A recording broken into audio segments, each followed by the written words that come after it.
Para os assuntos da prova, escurecimento enzimático e não enzimático, que muita gente veio me perguntar sobre, que falou que deu um desespero, que esse aí é o assunto mais difícil de todos. Gente, não.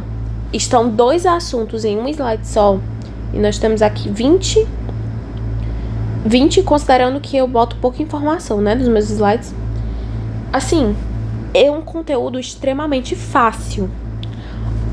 A chatice dele é porque tem química, tem conceitos químicos, e isso dá uma assustada. Mas eu vou dar uma explicada para vocês, né? Então, mesmo que tenha 20 slides, eu vou dar uma aprofundada maior, justamente para vocês entenderem. Então, temos aqui escurecimento enzimático e não enzimático. Começando pelo enzimático, o que é? O escurecimento enzimático é a resposta a injúrias físicas ou fisiológicas. E o seu resultado é a oxidação de compostos fenólicos. O que são compostos fenólicos? Calma aí, não se assustem. Compostos fenólicos são os bioativos. Então, aquelas antocianinas, carotenos, carotenoides, né? Tipo aquelas coisas que vocês já haviam visto antes, são a oxidação delas, porque como elas são muito sensíveis, então elas oxidam com muita facilidade. E quando elas oxidam, por qualquer coisa que a gente tiver feito, elas vão escurecer. Apenas, é só isso. O que são essas injúrias? Impactos, abrasões como ferimentos ou cortes, excesso de CO2, e entre outros. Então, a gente bater numa batata, ou então cortar uma maçã. Quando a gente corta uma maçã, ela já não dá um tempinho, ela já fica escura. É isso. Então, aqui, colapso celular. Os bioativos, eles entram em contato com enzimas do escurecimento. Isso gera escurecimento enzimático. Enzimático porque tem enzimas. Que enzimas do escurecimento são essas? A mais que vocês precisam saber é a polifenoloxidase. Como eu havia dito antes, acho que na primeira aula, oxidase, oxidação. Polifenol, porque tem um fenol, né, que é um bioativo. Polifenol é porque tem vários. Então, a polifenoloxidase, ela reage quando tem oxigênio, obviamente, porque ela é uma oxidase, e isso gera oxidação dos compostos fenólicos do vegetal, né? Da maçã, por exemplo. Isso gera escurecimento. Temos aqui bioativos, polifenóis, dentro da maçã. E aí,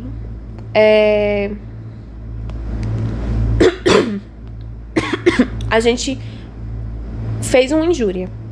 Essa injúria, ela quebra as células da maçã. Aí, como eu havia dito a vocês, as enzimas, elas ficam dentro da célula. Se a gente quebrou essa célula, as enzimas vão sair. E aí, as substâncias chamadas fenóis, que estavam dentro das células, ficam expostos. O oxigênio entra em contato com esses fenóis. Então, o oxigênio vem aqui e entra em contato com esses fenóis.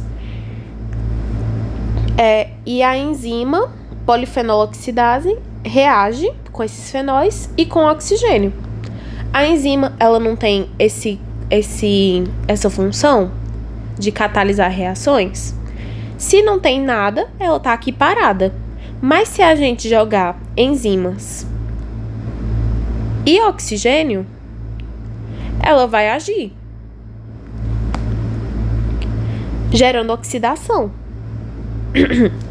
Quando essa oxidação acontece, nós temos como produtos, aqui a oxidação aconteceu, e nós temos como produtos dessa oxidação, então o que a enzima vai gerar no fim dessa oxidação são as quinonas.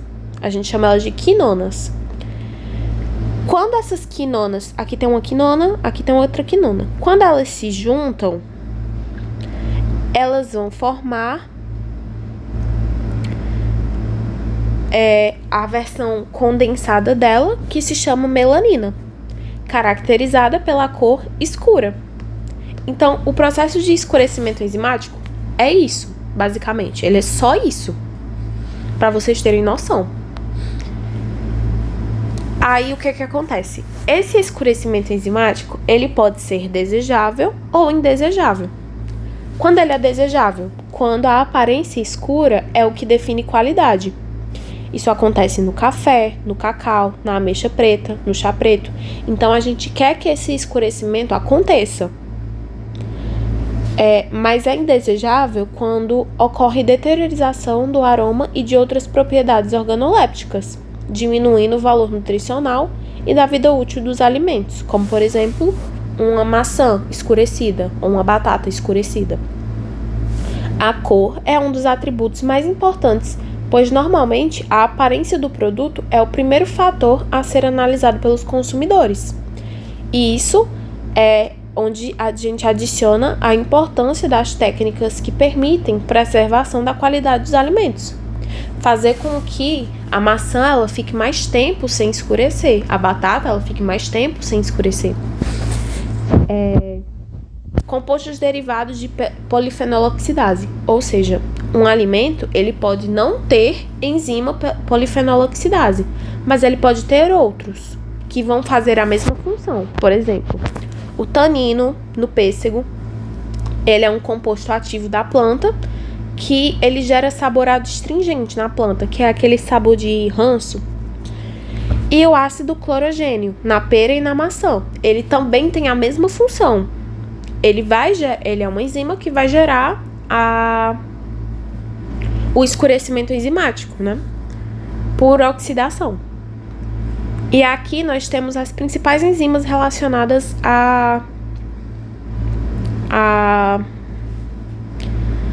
ao escurecimento enzimático: fenolase, polifenolase e polifenoloxidase. Como estudamos isso em enzimas? Ase, enzima. Polifenoloxidase quer dizer que ela faz oxidação.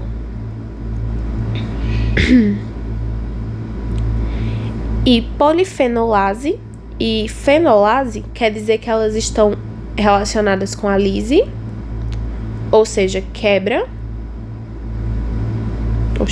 Analfabeto. Quebra de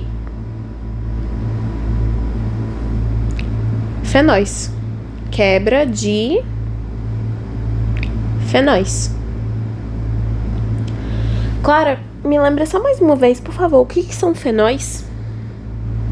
Compostos bioativos. Apenas. Como a gente pode controlar o escurecimento enzimático? Temperatura. No frio, desacelera a ação enzimática, mas não cessa ou impede o escurecimento. Então, as enzimas elas vão diminuir a ação, mas não vai impedir que o vegetal escureça. Já no calor, existe a inativação da polifenoloxidase, que, como eu havia comentado com vocês, quando está quente, quando aumenta a temperatura, a proteína, que seria a proteína da enzima, ela vai desnaturar. Ou seja, a polifenoxidase vai perder a função. E esse processo de usar o calor para evitar o escurecimento, ele é muito usado em alimentos antes do congelamento, enlatamento, desidratação ou irradiação. Porque no congelamento não impede o escurecimento. Já se a gente desnaturar a proteína, a enzima polifenoloxidase, vai impedir que ela escureça. Quando a gente vai congelar a batata para vender ela congelada, ela não vai escurecer. Esse processo é chamado de branqueamento. É um processo amplamente utilizado na indústria. Também é utilizado em papinhas de bebê, que tem maçã. Só que aí tem como desvantagem no calor. pode ocasionar alterações no calor e no frio, né? Ela ocasiona alterações organolépticas, físicas e químicas no alimento, ou seja, ele é alterado. A composição dele cru não vai ser mais a mesma composição dele depois de passar por esses processos. Outro método de controle: agentes. Emprego de dióxido de enxofre ou de sulfito, que age diretamente sobre a enzima. Ácidos cítricos, fosfóricos, málicos ou ascórbicos, ou remoção de oxigênio, redução ou paralisação da atividade enzimática. Por quê? Porque não vai ter oxidação. Se não tem oxigênio, não vai ter oxidação. E aqui, emprego de ácidos para evitar escurecimento enzimático: limão na maçã. A gente pingar umas gotinhas de limão ou de laranja para evitar que a maçã escureça. Isso é um agente que evita escurecimento enzimático. E aqui na remoção de oxigênio, fechar aquele vegetal em ambientes herméticos, a vácuo. E olha aqui, eu acho que esse foi meu tempo recorde, tá? 11 minutos e eu já expliquei um conteúdo inteiro. Aí agora a gente vai para escurecimento não enzimático, que é o mais longo, mas que também não dura quase nada. Vamos lá, vou tentar explicar, passo a passo. Que esse é o que mais assusta vocês, porque tem uma reação em cadeia bem pesada. Mas aí vocês vão entender. O que é o escurecimento não enzimático? É o mesmo processo de escurecimento do alimento, só que esse não vai ter enzimas, não vai ter o trabalho de enzimas. Apenas. Em alguns alimentos, o escurecimento é considerado desejado, como no pão, bolos, bolachas, cervejas, caldas, cafés, amendoins torrados. Esse tipo de escurecimento, ele não necessita de enzimas para mudança de cor. Eles dependem de fatores externos, como, por exemplo, temperatura. Por isso que o pão, o bolo, a bolacha, a gente assa. A intensidade das reações de escurecimento não enzimático em alimentos depende da quantidade e do tipo de carboidrato presente, e em menor extensão, da quantidade de proteínas e aminoácidos. Então, a gente aqui já tem um spoiler de quem é que participa das reações de escurecimento não enzimático: carboidratos e proteínas.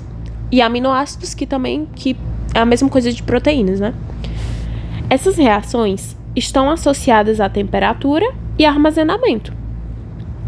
Assim, só desse slide a gente já tira a base do que é escurecimento não enzimático. Então, aqui já tem o básico do básico. Aí nós temos 3 tipos de escurecimento não enzimático: reação de Maillard, que é a mais longa, caramelização e oxidação de ácido ascórbico. E também tem o uso de sulfitos, né? Que é como um método de controle. Mas temos oxidação do ácido ascórbico, caramelização e reação de Maillard. Pronto, são esses três métodos que fazem escurecimento não enzimático. A reação de Maillard, ela é a mais extensa, então vamos começar com ela. Na reação de Maillard, o que é essa reação? É a reação entre um aminoácido e um carboidrato redutor. O que é um carboidrato redutor, pelo amor de Deus? É um carboidrato que possui um grupo carbonila livre. O que é um grupo carbonila? Clara, calma. Grupo carbonila livre é um carboidrato que possui isso daqui, ó. Carbonila, aqui, ó, COH. Então, ele tem um C, um O e um H. Ah, meu Deus, que difícil. Então, um carboidrato que tem lá seu carboidratão bem grandão, e no final dele nós temos um O e um H. É um carboidrato redutor. achamos, desvendamos o mistério. Então, o que é a reação de Maillard? É a reação que acontece entre uma proteína ou um aminoácido, né? Que aminoácidos juntos formam proteínas, e um carboidrato É a reação entre uma proteína e um carboidrato. Redutor. Que obtém produtos que dão sabor, odor e cor ao alimento, característicos da reação de Maillard.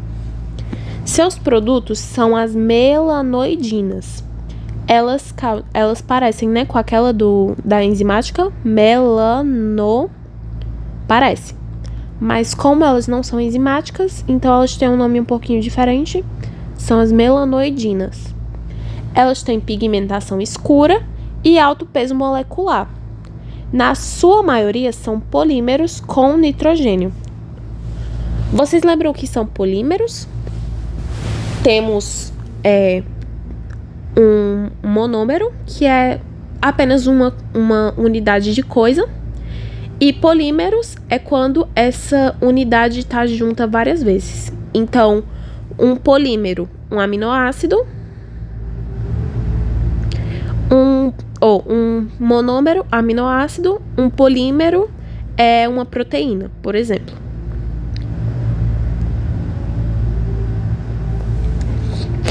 Polímeros com nitrogênio, eu lembro de ter falado isso em SOS Bioquímica, caso vocês não lembrem, vou relembrar vocês agora.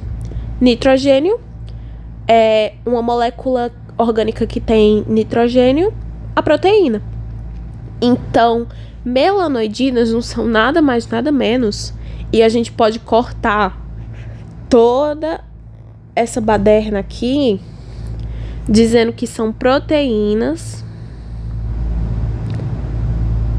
com pigmentação com cor escura. Apenas. Olha só, a gente já vai cortando a embromação maior e vai reduzindo apenas em palavras-chave. A ocorrência dessa reação, a reação de Maillard, em alimentos, ela depende de temperaturas elevadas, atividade de água entre 0,4 a 0,7, ou seja, precisa ter uma águazinha, pH entre 6 e 8, preferencialmente alcalino, né? O pH neutro é 7, então entre 6 e 8 é um pH mais neutro. Uma umidade relativa de 30% a 70%, então precisa ter uma águazinha. E íons metálicos como cobre e ferro que podem catalisar a reação. Eles vão acelerar, né? Como eu havia dito, reações de oxidação, íons metálicos vão acelerar. Aí o que é que pega? Provavelmente que foi o que fez a maioria das pessoas tem dificuldades, né, nesse assunto.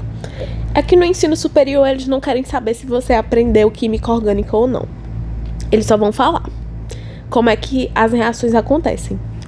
Mas caso você não tenha pego, ou então não lembre direito como são as funções, a química orgânica, eu vou dar só uma relembradinha. Funções orgânicas, temos as funções oxigenadas e nitrogenadas.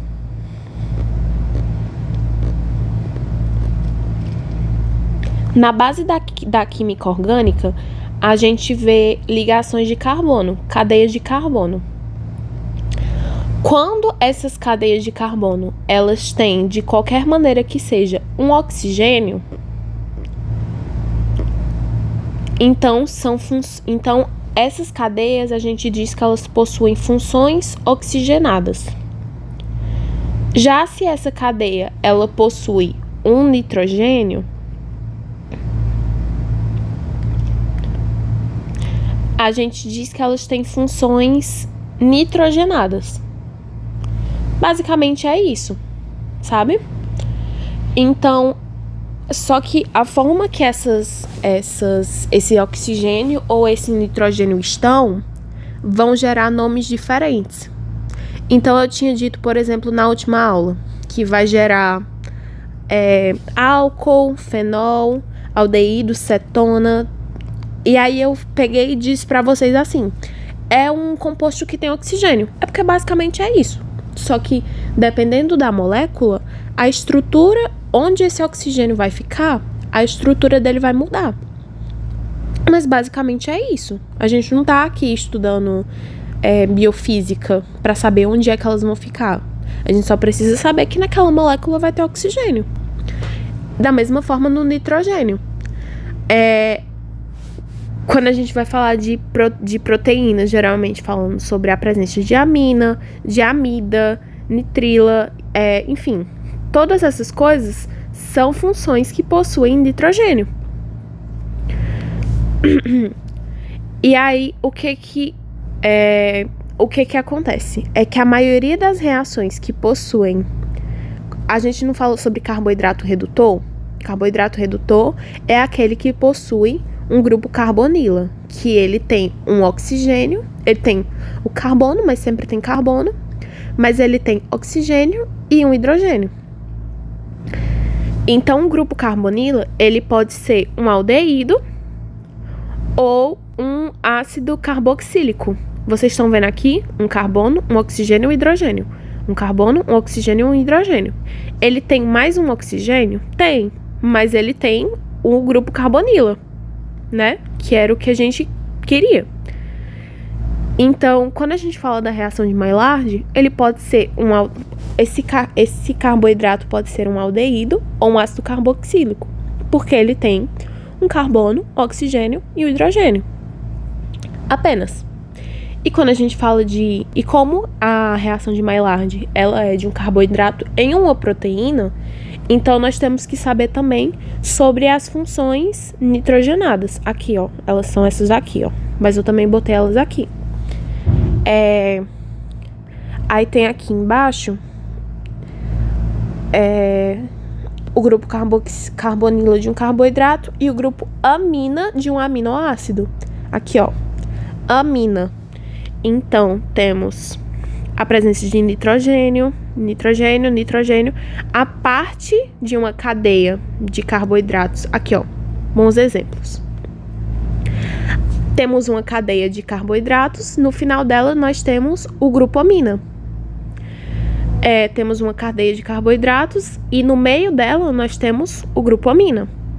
Temos uma cadeia de carboidratos, bem no centro dela nós temos um grupo amina também. O grupo amina também, né? Então, quando a gente vai falar que...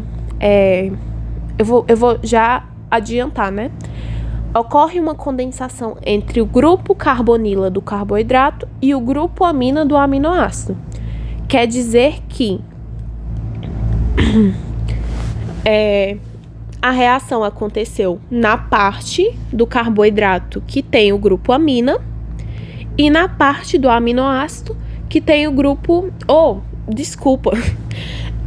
que aconteceu... A reação aconteceu na parte da glicose, do carboidrato, que tem o grupo carbonila, e na parte do aminoácido, que tem o grupo amina. Carbonila, que eu havia dito, C-O, né? Aqui, ó. É porque, da forma que eu escrevi, não fica muito aparente, mas cada pontinha dessas é um carbono. Então, tem um carbono bem aqui. Então, achamos a C-O. Vale, aqui apaga. Não era pra apagar. Mas, enfim. Eu vou tentar não apagar. Porque eu achei que já estaria fixo. Porque faz parte do slide. Enfim, voltando ao assunto. Então, aqui, entendemos funções orgânicas. E o outro telecurso é de açúcares redutores, que eu já tinha escrito mais acima. Açúcares redutores todos eles são monossacarídeos, alguns podem ser disacarídeos, ele é acíclico, ele é aberto. quando é cíclico, é aquelas cadeias que são assim, ó. Elas são fechadas. Então, os carboidratos, eles estão formando uma roda. Quando ela é aberta, os carboidratos, eles estão lado a lado. E eles não se encostam, né? Eles não fecham.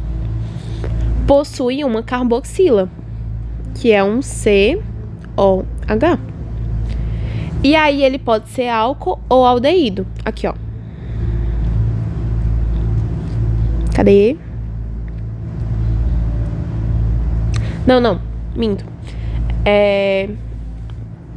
O grupo carboxila, que é C-O-OH. Na verdade, eu coloquei errado, gente. Ele pode ser aldeído, né? Ou ácido carboxílico. Porque ele tem C-OH. Na verdade, ele também pode ser álcool, né? Porque ele pode estar assim. Já que obrigatoriamente tem um carbono, ele pode ser álcool porque ele tá numa cadeia saturada, não tá fechada. E ela é assim, C, e ela tem um OH no final. OH. Então, C-O, ela tem uma carboxila. Agora, entendendo esses dois tópicos, a gente pode trabalhar a reação de Maillard. A primeira coisa que acontece na reação de Maillard: a formação de uma glicosilamina. Glicose e amina. Ou seja, junção de um carboidrato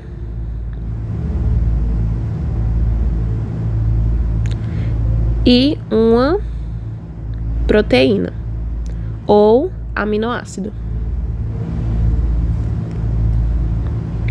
Essa junção é completa? Não, ela é parcial.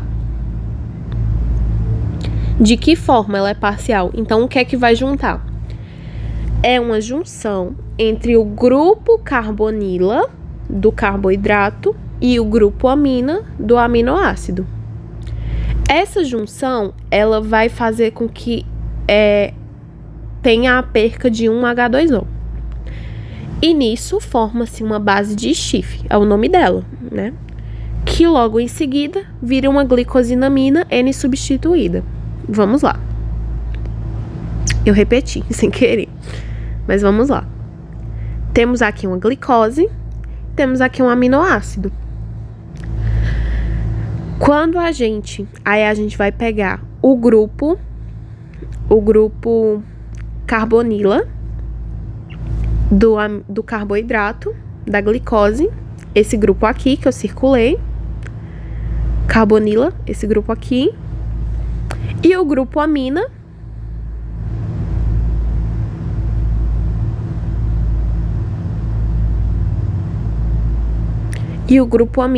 do aminoácido. E aí, eles vão realizar essa fusão aqui. Eles vão fazer essa condensação aqui.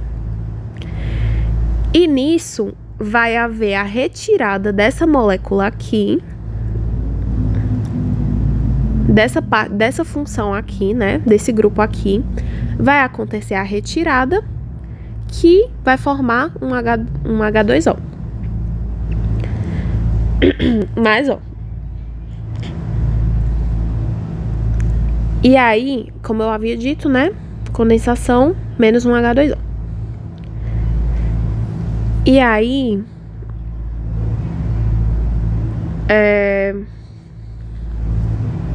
vai sair esse grupo e esse grupo aqui vai entrar aqui. E isso vai gerar uma base de Schiff, que é a mesma cadeia de carboidratos que no final tem a amina fazendo dupla ligação com o carboidrato que estava aqui. Saiu esse grupinho aqui, esse grupo se encaixou, formou uma base de Schiff. Lembra que eu já havia comentado com vocês várias vezes que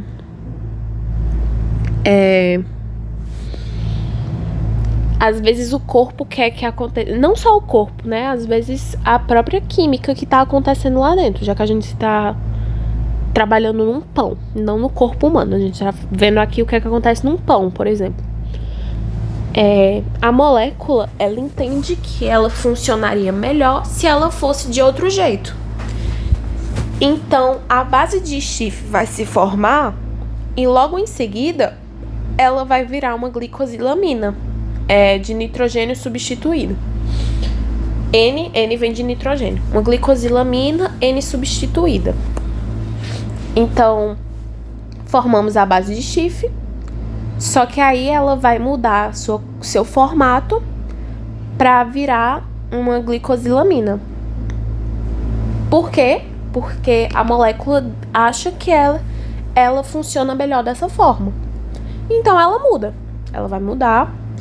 E aí, depois que ela muda, aí nós vamos para a segunda parte da reação de Maillard, que é o rearranjo de Amadori.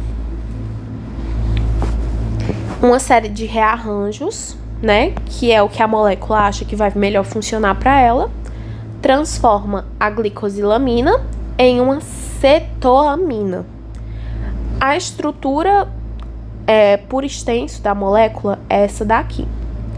E aí, como é que a gente lê ela? Uma amina, aí essa amina tá bem aqui, que eu já havia circulado, uma desoxi com com oxigênio, aqui o oxigênio, cetose, que vem de cetona, aqui ó, duas cetoses, então tem duas cetoses, e eu não havia mostrado a vocês em funções orgânicas, aqui ó, cetona, dupla O, no meio da cadeia, né, não tá na ponta, tá no meio, duas cetoses, 2OH. Não é ligação dupla, é outra. Cetona. Não, tá certo. Então, essa glicosilamina que tava aqui virou essa cetosamina.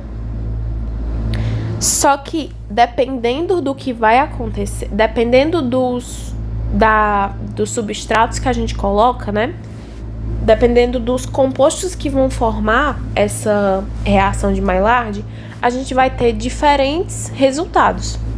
Por exemplo, uma glicana com formol forma caramelo. Uma treonina com lático forma chocolate. Uma leucina com isoflavotérico forma doces ou pão. Ácido aspartico, ele vai formar caramelo duro. Então, isso tudo, por causa da estrutura da molécula em si, vai gerar diferentes resultados pra gente. Mas como o foco é a reação de Maillard, então vamos focar no que vai acontecer. No que acontece e não nos resultados, né? Porque isso vai depender a gente tem 1 milhão de tipos de carboidratos para misturar com 1 milhão de tipos de aminoácidos. Então, a gente não vai focar nessa parte. E, por último, a degradação de Stricker. O sistema perde um CO2, normalmente do aminoácido. Então, esse CO2 ele vai sair do aminoácido. E isso forma redutores, como hidroximetil fulfural, que formarão molidinas. Elas formam com cor marrom e cheiro e gosto característicos. Acontecem inúmeras reações, como condensações, polimerizações, que é quando junta vários, né? Tem um e ele vai se juntando em vários para formar uma cadeia bem grande. E aminoaldeídos, aminaldoses, etc. Não são focos aqui. O que a gente tem no final é a formação de hidroximetil fulfural, ou então de fulfural.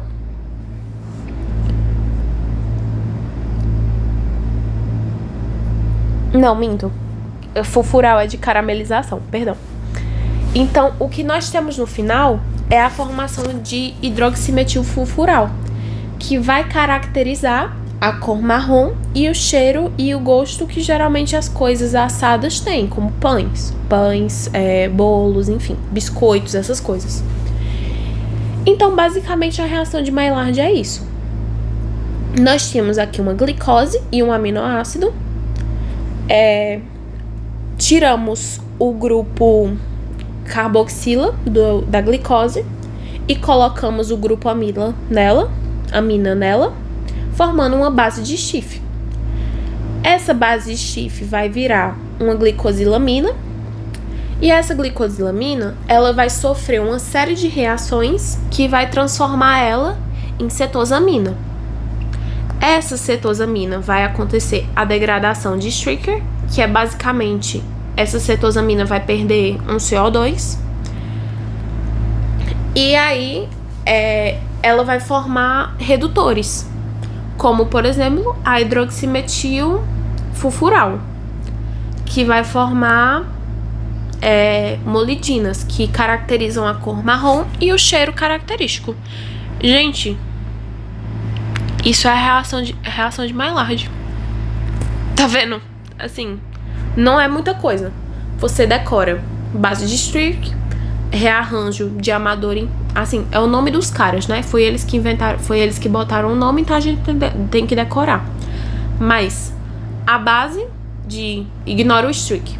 A base é o que vai formar, né, o produto final. Essa base sofre um rearranjo. E no final vai ter uma degradação. Essa degradação vai tirar um CO2. E aí essa glicosilamina, ela vai virar hidroximetilfulfural.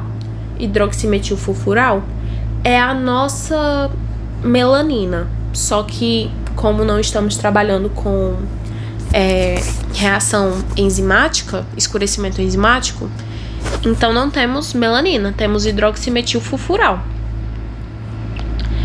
E isso é a reação de Maillard. Agora nós temos a caramelização, que ela é a degradação em meio ácido. Ela é uma reação que ocorre durante o aquecimento de carboidratos, particularmente açúcares e xaropes. Acima de 120 graus Celsius ocorre a pirólise do açúcar, ou seja, a queima do açúcar, formando produtos escuros e de alto peso molecular, chamado de caramelos. Essa hidrólise do amido, essa quebra do amido, do carboidrato, é muito utilizada para obter xarope e cerveja. Pentoses são um tipo de carboidrato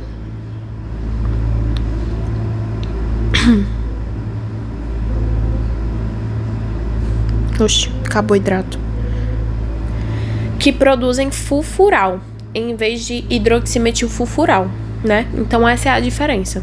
É que em pentoses ocorre fulfural e nos outros tipos de carboidratos ocorre hidroximetilfulfural. As etapas da caramelização. Quando o açúcar está em altas temperaturas, acima de 120, tem decomposição do açúcar. Essa quebra do açúcar, né, na presença de água, nos seus monossacarídeos, então o açúcar vai ser quebrado em seus monossacarídeos. E aí, por estar em altas temperaturas, vai acontecer desidratação, formando hidroximetilfulfural ou fulfural. E por último, mais degradação. Monossacarídeos viram compostos voláteis que se polimerizam, ou seja, os monossacarídeos eles vão se juntarem. Só que essa polimerização, ela é mais escura e mais pesada e tem cor e sabor característico do caramelo. E por último, a última é a oxidação do ácido ascórbico, que é quando o ácido ascórbico, quando aquecido em meio ácido, se transforma em fulfural, perdendo uma molécula de CO2 após a desidratação. O fulfural, ele se polimeriza e escurece. E isso acontece em pH muito baixo, né, ácido. E reduz conforme... essa oxidação, ela reduz conforme o pH aumenta. Então, se o pH for crescendo, se tornando 6, 7, 8, essa oxidação ela vai diminuir. E por último, método de controle.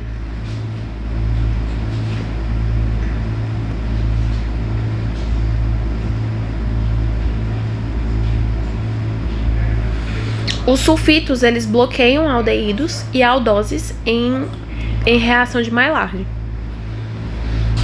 Os sulfitos, eles inibem também a formação de fulfural e de hidroximetilfulfural na caramelização e na oxidação lipídica. Isso diminui a formação de pigmentos marrons. Então, é sempre lembrar, quando a gente fala de escurecimento, seja ele de qual for, enzimático ou não enzimático, ou oxidação lipídica, pensar em sulfitos, a gente pensa em antioxidantes. Então, oxidação que acontece na enzimática e na não enzimática e na oxidação lipídica, os sulfitos vão serem antioxidantes, então eles vão impedir que isso aconteça. E para finalizar, nós temos aqui sobre as questões, né? A primeira, a reação de Maillard, ela ocorre entre aminoácidos e carboidratos redutores e é responsável por formar espécies que geram compostos coloridos, que dão sabor característico de diversos alimentos assados. É um exemplo de reação entre glicina e um carboidrato redutor, mostrada na equação R, que representa uma cadeia genérica. Então, não importa. A velocidade da reação de Maillard, velocidade, é afetada por diversos fatores, exceto a reação é lenta em alimentos com atividade de água acima de 0,9. A velocidade máxima da reação ocorre em pH próximo da neutralidade. Essa daqui é verdade. O início da reação de Maillard ocorre em temperaturas maiores do que 70 graus Celsius. Fala que é maiores do que 40, mas vamos ver, né? A velocidade da reação de Maillard é maior em disacarídeos. Ela é maior em monossacarídeos. Então, vamos ver. Ela é lenta em alimentos com atividade de água maiores do que 90 graus. Basicamente porque ela ocorre melhor entre 0,3 a 0,7. Aí tá falando que ela é lenta. Isso aqui é verdade, ela é lenta. Ela só acontece bem entre 0,9 ou entre 0,3 a 0,7. Então, se ela tá acima de 90, ela tá mais lenta. Então, essa daqui é certa. A velocidade máxima da reação ocorre com pH próximo da neutralidade. Essa daqui é certa também. A velocidade de reação de Maillard é maior em disacarídeos. A maioria dos carboidratos redutores são monossacarídeos. Alguns são disacarídeos. E o início da reação de Maillard ele ocorre em temperaturas maiores do que 70 graus. Calma aí. Calma aí. Assim, mais próximo da neutralidade vai entre 6 vai entre 7, né? Mas como estava lá no slide, que é melhor em concentrações alcalinas, então aqui não seria tão correto, né? Mais próximo à neutralidade, o mais ideal seria, a velocidade máxima seria mais ideal em alcalinos.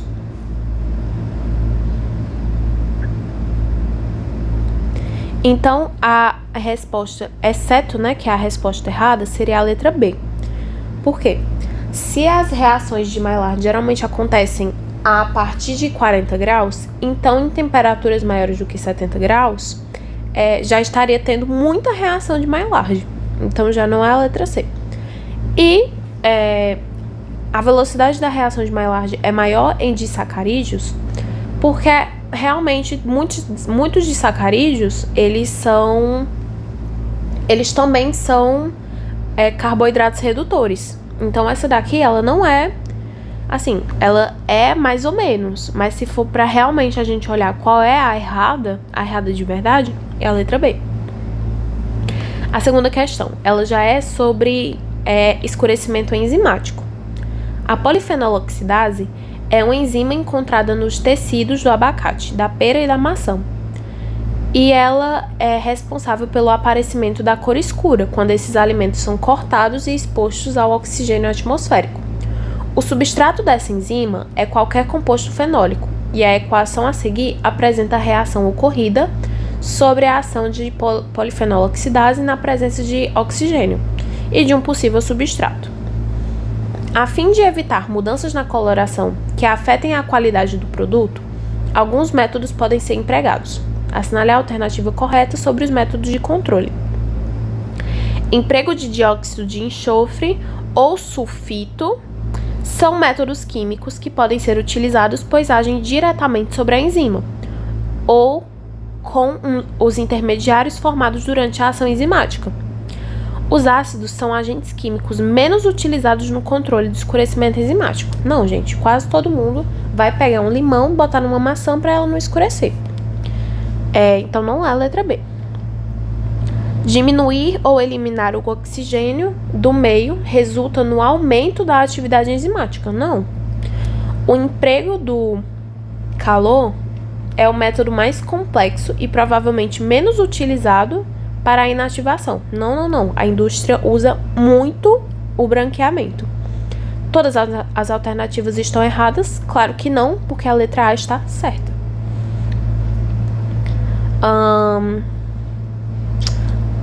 Sétima questão, de acordo com o artigo... Essa aqui, vamos dar uma olhada, peraí. Assim, essa daqui, ela tá muito relacionada ao artigo, então não vou focar tanto, até porque, por exemplo, tem aqui. Ainda não tem mostrado efeitos promissores, isso tem muito a ver com o artigo, então não vamos focar tanto. E uma dica de prova, todas estão corretas, essas aqui se anulam, porque se todas estão incorretas, essa daqui não tá correta, então se todas estão corretas, essa daqui tá incorreta, então elas se anulam. Mas eu gostaria de focar com vocês a letra A. Inibidores podem operar de 3 diferentes modos. Primeiro, a inibição direta da PPO, da polifenoloxidase, a redução química da quinona em compostos difenólicos, ou, por último, a modificação química ou a remoção de substratos fenólicos. Isso quer dizer que como é o nome? Os compostos anti-escurecimentos, eles podem agir, os inibidores, né? Eles podem agir no início da reação, inibindo a enzima, no meio da reação, reduzindo a quinona, e no final da reação, modificando ou removendo substratos fenólicos da PPO. Deixa eu ver se tem outra questão. Tem aqui. A segunda. A deteriorização de alimentos pode ser comprovada por micro-organismos ou por reações enzimáticas e não enzimáticas. Sobre a reação de Maillard, conhecida como uma reação de escurecimento não enzimática e considerada, dependendo de suas aplicações, como uma causa desejável ou não desejável de deteriorização de alimentos, é correto afirmar. Então, sobre a reação de Maillard, o que é que podemos afirmar? O carboidrato utilizado na reação de Maillard deve ser um açúcar não redutor. Tá errado. Melanoidinas são produtos finais da reação de Maillard, cuja cor varia de acordo com seu peso molecular. Sim, correta. A letra C. A reação de Maillard tem uma velocidade diminuída em alimentos com atividade de água menor do que 0,9. Se a reação é aumentada de 0,6 a 0,8, que são menores do que 0,9, então ela não tem sua atividade diminuída. A letra C está errada.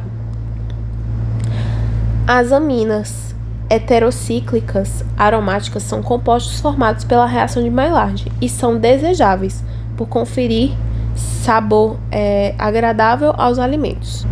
Aqui é extra, mas que é importante a gente falar sobre. As aminas heterocíclicas aromáticas, elas são compostos cancerígenos que elas são caracteristicamente encontradas em carnes